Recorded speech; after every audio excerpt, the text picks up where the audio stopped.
Start spreading the news, baby. The Blue Jays are going to the ALCS, and it's time for the game day grind. Let's roll.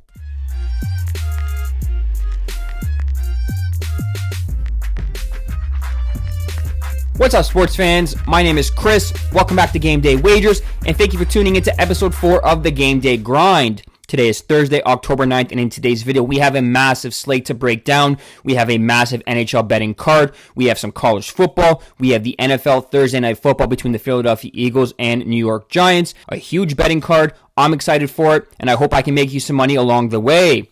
Before we get into tonight's action, though, a little bit of a recap from yesterday. We went 5-2 across all 4 sports for plus 2.42 units, which equates to $242 of profit. I'm very excited about today's card. We're going to get to the NHL. We're going to get to the NFL Thursday Night Football game. We've got some college football action and anything in between. If you guys are liking the content, please take a second to like the video. It goes a long way in supporting the channel. And if you guys are new around here, please hit the subscribe button, turn on the little bell button so you don't miss out on notifications and miss out on any free picks moving forward. Now, without further ado, let's break down tonight's massive slate. Kick things off, we are starting in Thursday Night Football between the New York Giants hosting the Philadelphia Eagles. As of right now, the Philadelphia Eagles are minus 7-point favorites, laying minus 110 on the juice. And I do believe that's the right side. You got to look at this game from a purely objective perspective. Both these teams enter Thursday Night Football off a loss. Both teams enter with blowing double-digit leads in their respective games. But I do like what the Philadelphia Eagles are as a whole compared to the New York Giants. If you look at this Giants team, they blew an 11-point lead to the New Orleans Saints, and that new QB jump with Jackson Dart taking over in the Chargers game did not carry over into the Saints contest. That kind of mojo disappeared. The Giants lost turnover battle 5-0 in that game, and that's not going to win you many ball games. As for the defense, their front seven was supposed to be the best unit on the team, but they let Spencer Rattler get comfortable in the pocket. He threw for 225 yards and a touchdown. Now they got to step up in competition against the defending Super Bowl champions, and I think that step up is going to be noticeable, and I do not think the Giants are good enough to keep within the number. As for the Eagles, they come into this game off a blown 14-point lead of their own against the Broncos.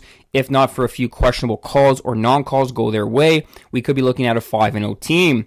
To put it bluntly, I don't think the Giants are going to be able to keep pace offensively.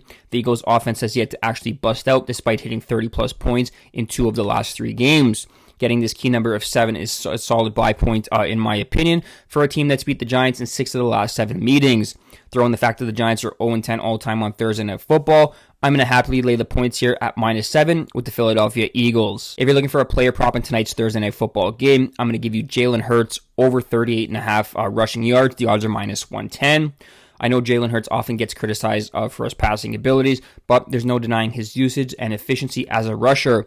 He's gone over this number in 3 of the 5 games so far this season, and with the Giants' best unit being their defensive line, we could see Hurts scrambling a bit and extending plays with his legs. They also are giving up 5.6 yards per carry, so any sort of designed runs for Jalen Hurts, he should be able to bust a big one. And I'm expecting him to go over 38.5 yards, which is definitely attainable for this quarterback. Jalen Hurts over 38.5 yards rushing, minus 110. From the pros, we go to the college ranks where Tulane is hosting East Carolina, and we're going to roll with the East Carolina Pirates at plus 7 on the spread. Look, I don't see where Tulane gets off being a 7-point favorite in this spot. This is a team that may be 1-4, but the metrics between these two sides are pretty evenly split up. In fact, the Pirates are actually better on the defensive side of the ball, giving up just 4 yards per play. They also have the better quarterback under center wearing their jersey in Caden Hauser, who loves to let it rip and put up some big passing numbers. A big factor in this game is going to be getting off the field on third down. The Pirates are converting 54% of their third downs while allowing the opposition to convert on just 31%. If you look at the Green Wave, they are worse. They are sub 44% on third down of their own and allowing teams to convert on a 41.5% of their third downs. That's not a recipe for success. I believe this key number of 7 is a great buy point for East Carolina, so we're going to lock him in plus 7 minus 110 on the road versus Tulane. From the gridiron, we go to the ice. We're talking Pittsburgh Penguins hosting the New York Islanders. This is going to be a short and sweet handicap for you guys. The Pittsburgh Penguins, they won their season opener 3-0 on the road against the New York Rangers in what was a tight check-in affair. They now head home for their home opener, and I expect things to be a little bit more open, more of like what we saw from last year when the Penguins played at PPG Paints Arena. This is a game against the New York Islanders that I expect to be more wide open, and with teams trading chances at both ends. For this game, we're going to focus on a specific player prop. We're taking Sidney Crosby over 1.5 points at plus 160. I know he's coming off a very quiet night against the Rangers in the opener, but I do like his line to dominate this game, and Crosby usually saves his best for the Islanders.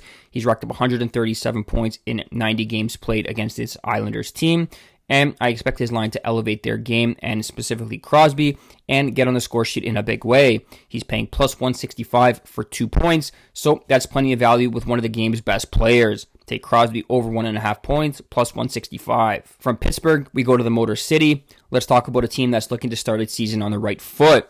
The Detroit Red Wings, they open up their season at home against the Montreal Canadiens, who just played yesterday in Toronto, a 5-2 loss.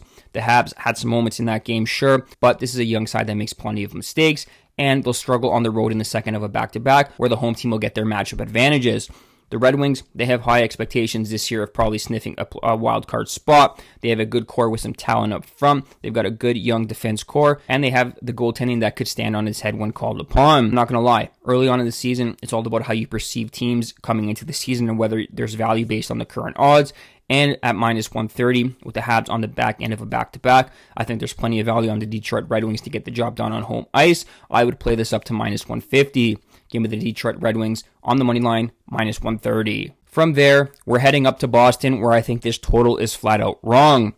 I cannot believe we got a 6 in this Chicago-Boston contest. We're going to bet it at minus 120, under 6 goals. Look, we cashed in the season opener with the Chicago Blackhawks under 5.5 against the Florida Panthers, a game that was 2-2 after 40 minutes, and saw just 1 goal scored the rest of the way.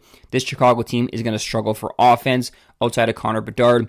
And with all due respect to Nazar and Tero Teravainen, I do not believe this is a team that is full of high-end game changers and one that's going to struggle for offense, as I mentioned.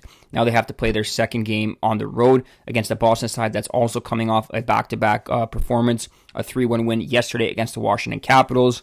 I already told you that I think Boston's going to struggle for goals. Yes, they put up 3 points, but that was all the top line's doing. I don't believe they're going to be as efficient in terms of scoring against a Chicago Blackhawks team that will protect the house very well. So in a game that I expect to be a very low event type game, I'm going to take the under. I cannot believe we're getting this number. Take the under 6 goals at minus 120. That wraps up Thursday's edition of the Game Day Grind. Thank you guys so much for watching. To recap our bets, from the gridiron, we're taking the Philadelphia Eagles minus 7. We're taking Jalen Hurts over 38.5 rushing yards. We're taking East Carolina plus 7.